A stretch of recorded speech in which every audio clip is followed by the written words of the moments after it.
Very good. All right. Hey, everybody. Welcome to Trust Relations, the podcast. I'm here with April, the founder of Trust Relations and the doyen of all things public relations. And of course, we're joined by the wonderful Hamish, our marketing lead and expert in the space, who I like to call my marketing other half. We're tackling some of the biggest topics in news and integrated marketing and learning from the mistakes that make headlines or sink brands. So join us as we have a chat about what works, what doesn't, and what we have to say about all of it. All right. Welcome to Trust Relations, the podcast. Thank you, and thank you. Why are you thanking me? Thank you for having me. Okay, we're welcoming everyone else, not you. Oh, welcome. But welcome to you. Thank you. Oh, yeah. And to you. Thanks. Pleasure. But you're on my podcast. Just kidding. Yeah, well, welcome to my house. I mean, I am in Sydney. That's it. It's another bonus episode coming at you from Sydney, Australia. Peace out. We're not piecing out. We're piecing in. Reverse. I don't think that anybody does that. Well, Whatever move that was. That's not a thing. Oh, it's Is that like totes egg gang syndrome. is that fake hip hop? Yeah. So, what's news? How have you been? What are we discussing today? Let's move I forward. want to hear first of all, I know that you are on your way to Hawaii. I Mm. want to know what is happening in Hawaii. What are the plans? Well, What all is it I gonna have a question for you. go down? Yes. When you're in Hawaii, Yeah. are you allowed to laugh loudly, or can you just give a low Yeah, But I'm bummed. yeah. Hey, he's here all week. I will be. Yes, I've got many more. I do think though, after having witnessed all your dad jokes, that you actually should do a stand-up routine of dad jokes. There's too many people doing them now. It's not novel. You should like dress like a dorky dad and go do dad jokes for half an hour at some like open mic. It would be amazing. Who said I hadn't? You haven't. You have? No, I haven't. But yeah. No, Okay, tell me about Hawaii. What happens in Hawaii? I'm Are hoping you to gonna wear a switch and off. do a luau and No. are you gonna hula dance? No, I plan. You know what I plan to do? Read, swim, run, Yep. eat and drink. Okay. My switch The off. basics. Yeah, I plan to Just digitally gonna detox to the breathe. best of my You're gonna ability. sleep. You're gonna breathe. These things are sounding good. I will take my laptop for emergencies, but I really don't want to pull it out. I think it would be good to just switch off and chill out. So I'm gonna send you daily reports and ask for feedback on them. Yeah, Slack channel will be going nuts, I'm sure. Yeah. Yeah, cool. I will just have a... You're welcome. I'm planning to implement AI between now and then. He just gave aloha. I love that. Do you have any New Year's resolutions? No, I haven't thought of any yet. I do like to consider these well in advance. I did that a couple of years ago. I did one where every month I had to do something new that I hadn't done before. Oh, that's good. So- How did it go? Did you do it? I got about 7 months through. And then why'd you quit? I forgot and got busy. What were the new things that you did for 7 months? Like some of them were, I had to get dressed in a different order every day, which is good for your brain plasticity. Okay. So you're not doing the same thing. And you did that for a month or the Yeah. whole year? I did that for a month. Okay. Another month was anytime I went out to a cafe or a restaurant, I got someone else to order for me so that I got to taste new foods, new drinks, Okay. etc. I like that one. So that was good. There was one where I had to cook a new dish from a different country at least once a week. I can't remember the rest of them, but yeah, things like that. Those are good. Thanks. Yeah, they were good You because could do that again. yeah, I could do something like that again. What would you do if you had to do new things every month for this year? I would learn a lot about crypto and Web3. Really? Because I'm as much as I'm learning about it, I think I would dedicate a whole month to going through that. The whole VR AI space is evolving. That's where we're going to move to sooner than later, I think, with Meta really investing heavily at the moment there. I know that their shares have gone down and based on ad revenue. But I think that the investment that they're making into this whole augmented reality space is probably a good long-term play. I think that, if you look at the early days of the internet, we had Yahoo and Ask Jeeves and all these other directories, and then Google became the dominant directory and for how we search. The people who are really making forays into the metaverse and into augmented reality is Meta at the moment. They're going to have the index. They're going to own that space as a long-term play. Will they be as dominant? Maybe not. Others might be, but I think they're evolving more than their competitors seem to be at the moment. And I think that that's an interesting play. So I want to catch up on my understanding of that space. Okay. So I'd definitely throw myself into learning more about that.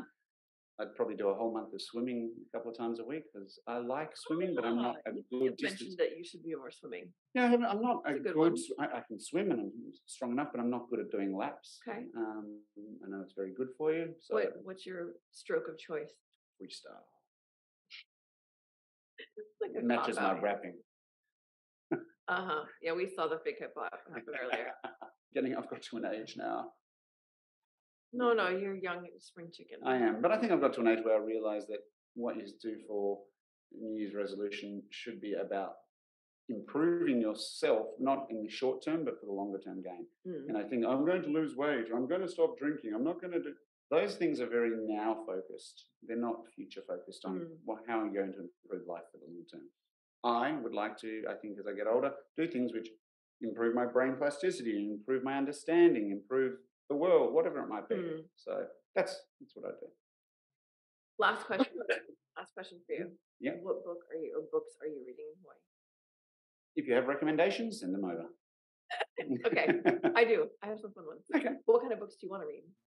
No, fiction, I think. Fiction? Fiction, yeah, because if you're going away, towards the end of the trip, I'll probably come back into reading non-fiction to spark up the old brain matter again. Yeah.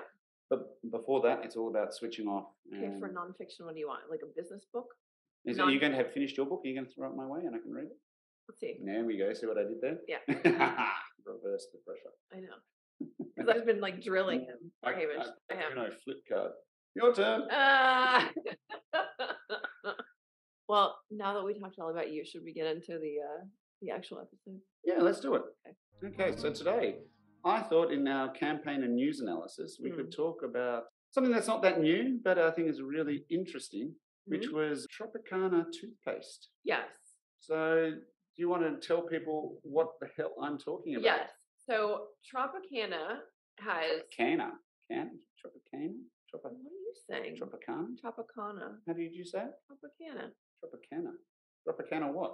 A Tropicana soda? It's Tropicana. Okay. Tropicana. Yep. You sound so weird when you say it. They introduced a new toothpaste because a lot of people have expressed that when they have minty toothpaste and then they drink orange juice, it is disgusting. And I think everyone's had the experience of accidentally doing that. Or having an apple. Yeah. Ugh. Yeah. It's so gross. So they introduced their own toothpaste so that you can brush your teeth and then drink orange juice and not have it be disgusting. Now the question is it like hair of the dog situation where you just have the gross toothpaste, which then prepares you to have orange juice properly? So you're just like reversing. I mean, I haven't tried it. But what the question is, are you just inflicting pain on yourself in the first step instead of step 2? Look, there's a question here that I have legitimately. But it might be good. People, I know that there's a statistic, 80% of people agree brushing your teeth with toothpaste before having OJ makes it taste bad. What, only 80%? The other people don't have taste buds? What happened? The other 20%. I mean, how many people are brushing their teeth before they have OJ? Why not have the OJ, have your breakfast, and then brush your teeth? Well, that makes a lot more sense. Yeah, I mean, that could solve. I know that this is moving into a new brand space, but why? I mean, it's a really good novelty, but is it really fulfilling a need? And that's what I want to know. I mean, marketing at the end of the day is about solving pain points for people. And we talk about this ad nauseum when we do our trust analyses. That's Australian for analyses. Yeah, analyses. Yes, I got it wrong. I will admit that. But when we do our trust analyses, we are asking, what is the pain point you solve? Why are you doing this? What is something novel about this? Is it necessary? Or can we focus on something else? And the question I have, how many people get up, brush their teeth, and then go and have juice or breakfast? Or doing it straight away? I mean, if you're running out of the house, and you're going to grab OJ on the way to work or into the office, sure. But then there's been enough time lapse there that the minty freshness is potentially lapsed. So why is this important? I'm struggling to wrap my head around that part of it. Maybe I'm abnormal and I'm not brushing my teeth correctly or enough, or I don't know. But that's just there's an insight into my personal hygiene. You're going to have to ask your dentist because, you only play one on TV. Well, I set you up for making one of your weird dentist analogies. I decided to leave it that way. Why? Well, just because you can brush your teeth doesn't make you a dentist, April. And anyone who has been part of our trust analysis workshops will have heard me say that before. Because the truth is, you know a little bit about marketing, you know a little bit about your brand, you know enough that makes you an expert in a certain area, but it doesn't make you an expert across all. So yeah, that's my analogy that April was setting up. And you're welcome. I stand by it. Thank you. Thank you very much. That's a good one. Thank you. Thank you. Look, I know that the Tropicana toothpaste only launched in November, and I have to admit I haven't researched how popular it's been. Yeah. So I think, well, do you want the honest truth, or should I give a... Honest. I couldn't be bothered. No, that's not the truth. The truth is it's very hard to find information about this. We don't get sales figures, and whilst you can look at the Instagram page that they launched and you can see the likes, etc., that doesn't mean that people are converting and buying the product. And we, short of going out and doing vox pops and saying, "Have you heard of Tropicana's orange toothpaste?" I don't know. So I guess the longevity of the product will be the yardstick for how successful it was. Yeah. So we'll find out. We will. Stay tuned. So that's the interesting part. Yes. We also want to talk about, this is a new segment, how to use your PR media hits to strengthen any marketing campaign. We call this segment Campaign Essentials. Ooh, did that? Oh, nice ring. Yeah, that's. We should come up with our own sound logo. Sound logo, yeah. I know Frito-Lay did one recently. They did. And I know Intel's done one for years. Yeah. Dum, dum, dum, dum. Yeah, it's a good one. Yeah, well, look, everyone knows it. Yeah. Yeah, anyway, sorry. That was our sound logo. Anyway, please. No, we're going to come up with a better one. Yeah. We'll do it at the end. We'll come back to it. Okay, we'll do it. We'll tighten that. So, yes, you wanted to discuss the role of earned media. Yes. So, essentially, this can kind of cut both ways, I think. Some of the best PR is an extension of a marketing campaign or a marketing initiative that then needs a storytelling component. And so if you take what they're trying to say and then blow it out in narrative form, it brings it to life, essentially, right? One of my favorite examples, actually I have a couple of favorite examples from back when I was at Weber Shandwick. So one of them was that MasterCard was introducing for its B2B logo at the Heart of Commerce. And the Heart of Commerce was like their new tagline. They had a new logo for it. And essentially they said, how do we PR this? And the thing that I and the team came up with was doing an index to decide where the centers of commerce were globally. And so we brought in Dr. Yuan, who was this world-renowned economist, and he came into this. It was very expensive because it's MasterCard, right? So I should caveat this by saying you have to have quite a bit of budget for this example. For this kind of example. But then what they did is year over year, they did an index to map where the centers of commerce were, how it had changed, why it had changed. And then it became a big white paper that was given to clients, right, in the B2B space. It was great for media. So things like that, I think, really bring it to life. Whereas before it would have just been like, okay, at the Heart of Commerce, great. But then it's like you're giving it legs and arms and a personality, and it's sort of, flourishing in a different it's got creative salability. way. Yeah. Another one that I liked from my time at Weber was, so I was working with Sealed Air, which is the company that makes bubble wrap. And they were really only known for bubble wrap at the time. Well, the investors weren't finding them all that sexy. And so they just kind of wanted some mainstream media to get more appeal so that they felt like the brand was exciting again to potential investors. It's kind of weird because bubble wrap is not necessarily something that's as much of a play for consumers as it is for B2B and or investors in this case. And so they wanted to be known for being the company that was still innovating, because they at the time were introducing those Sealed Air packs that now are in every single Amazon box. The big air thing, same company that made bubble wrap. And then they also made that like expandable film covering that goes over microwavable dishes and it expands in the microwave and without you needing to poke it or whatever. So we came up with this idea of doing a bubble wrap competition for young inventors and had these kids that were in middle school basically invent something that incorporated the use of bubble wrap. So you're playing on the fact that bubble wrap is the known thing, but that they're like inventing something. And it was really cute. It again took a lot of budget because it was the whole orchestration of this whole thing. Plus we had the winners at the Rainbow Room in New York City and we flew them in, like the finalists were there. And so the kid that ended up winning had developed a prosthetic leg covering for people in third world countries using bubble wrap. Oh, I remember that. You do? I do. Did you see in the news? Yeah. I did that. Oh, I remember that. Well, but that goes to show what you're starting to do, that earned media. That's so funny. Boosts your reach, and then that gives you your campaign increased reach, but credibility and all these things. I remember that. Do you really? Yeah. Oh my God. Yeah. So he was on the Today Show. He got a lot of, he was in People Magazine, a big feature. That's so funny. You remember that. So I'm really proud of that one. That was actually, I don't want to toot my own horn, but they were both my ideas, but that one was extra clever. Like the index is clever, but that one was I think that out of the box.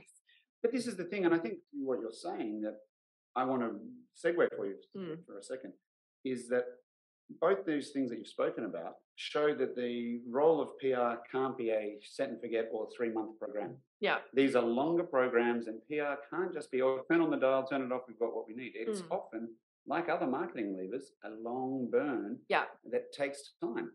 I think that that's important for people to recognize and understand, because I think that there's been a change to, well, I turn it on and I turn it off when I'm ready. It's not paid advertising in that sense where you're going to get this instant splash. It takes time. You've got to get a hook with the story.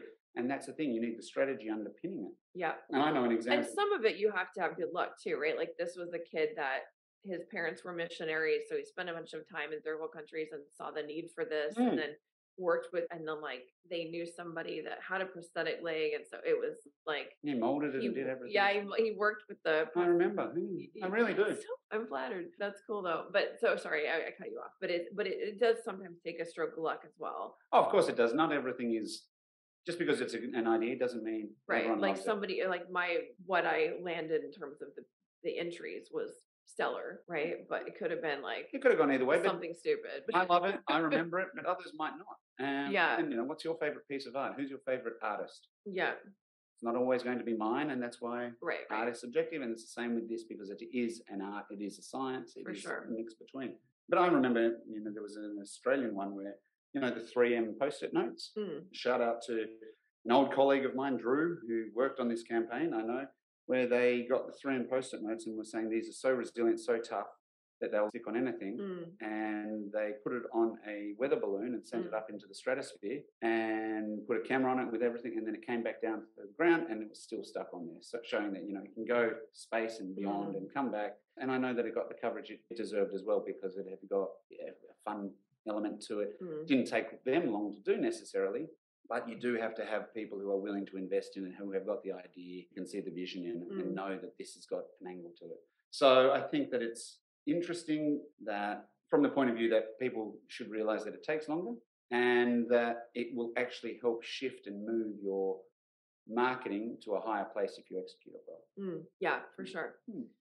So that's one piece of it. That's like the upfront piece of it. And then I think also getting that PR is helpful in just everyday logistical needs in terms of having the content then to share in your email newsletters.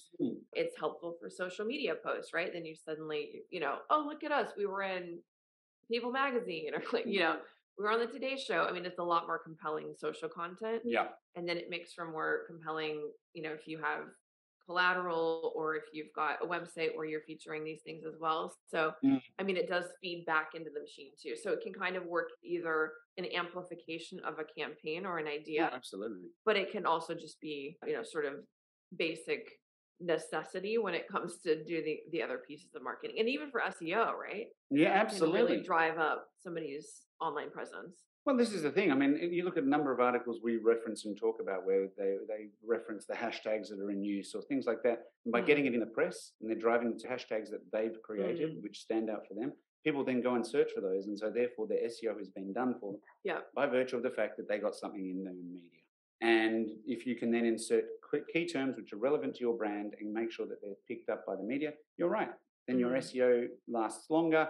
You can move the dial, you lift. I won't go through all the benefits, but everything from the page ranking to your domain ranking and authority can all improve by virtue of the fact that you have got earned media that has got a longer term vision that integrates well with your existing marketing. Yeah. And this is the thing that we keep telling everybody. Marketing is not a single lever. It is not a single silo. It is an integrated approach because people are not one-dimensional. So your marketing can't be. Yep, I like it. So do I. Do we put a bow on that? Is it ready for Christmas? It's ready for whenever people want to pick it up because this is the present that keeps giving. And it comes with a free set of steak knives. Wow, all right. Well, thank you. Now, before we go. Yes. Well, I'll do it. I'll say thank you again, everybody, for listening in. We love having you as part of our listener community. And please continue to stream and share our podcasts. And before we sign off, we can't forget about this week's offer code. Of course not. Visit the link in the show notes below and use the code Trust Analysis today for a chance to win a free trust analysis workshop for the first person to enter. Only new clients qualify and terms and conditions apply. Check out our webpage for a full rundown of the terms and conditions. That's all I have to say. Goodbye. Oh, no, say it normal. That's all I have to say. Goodbye. That's still not normal. That's all I have to say. Goodbye. Closer. One more time. Thanks, everybody. Goodbye. Bye.